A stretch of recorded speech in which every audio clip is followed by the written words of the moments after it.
After more than 3 years as president of the Chicago Teachers Union, Jesse Sharkey announces he won't seek re-election and will step down at the end of his current term. I'll keep advancing the interests of the CTU. I'll do my best to maintain our public goodwill and our unity of our membership. But to repeat, I'm not going to seek another term. WTTW News reporter Matt Masterson joins us now with more. So Matt, why isn't Jesse seeking another term? And did he say whether he was going to continue to work with or within the union? He said this is partly a personal decision just brought on by the toll of the job that is taken on him over the last couple of years since he's been president, and before that as vice president. There's been labor stoppages and a lot of tension with the mayor and the city. So all this stuff led to just a lot of tension over the years. And he maintained that the recent labor action that the union took just a few weeks ago that led to some school closures and the pandemic stress didn't necessarily lead into this decision, but it's obviously been a very difficult time to be sitting atop the union for these last few years. Now, for his future plans, he did say that he won't be involved in the CTU as an officer anymore, but he is planning to get back into the classroom as a teacher and continue his work there. So Sharkey's been with the union for more than 2 decades. We know he served as vice president under Karen Lewis in 2010. Then he became president once she retired in 2018 and then got elected again after that. What are some of his accomplishments?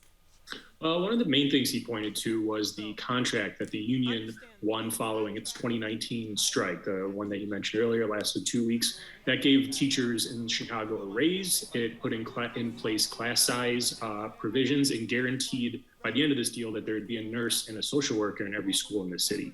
Under Sharkey's leadership, the union has also successfully expanded its bargaining rights at the state level and successfully lobbied for an elected school board, which is coming to Chicago in a few years. He and Karen Lewis have also just been credited with sort of reinvigorating the CTU membership during their respective tenures. Now, CTU Vice President Stacey Davis Gates, she also spoke today after Sharkey's announcement. Here she is. Karen gave us the infrastructure, the confidence, the boldness, the idea that these things could happen. Jesse helped to see those things through. He led us through that. And when we lost Karen, he held our hands and he reassured us that we were still going to get where we needed to get, and look at where we are. So real quick, Matt, now that Sharkey's out of the running, what do we know about Davis Gates, about Stacey Davis Gates' prospects for the position and the opposition for that matter? Well, we know that Davis Gates has Sharkey's endorsement. He called her the union's most effective spokesperson, and he said she's a capable leader. But this isn't his call to name his successor. It's going to be up to the union during an election later this spring. And while Stacey Davis Gates is likely going to be one of the strongest candidates for that role as the new president, there's going to be other challengers as well, namely from the Members First Coalition, a group that has already opposed Davis Gates and Jesse Sharkey, saying that they've been too concerned with being in front of the camera and not focusing enough on the union itself. All right, we'll see what happens in May. Matt Masterson, thanks as always. Thanks, Brandis.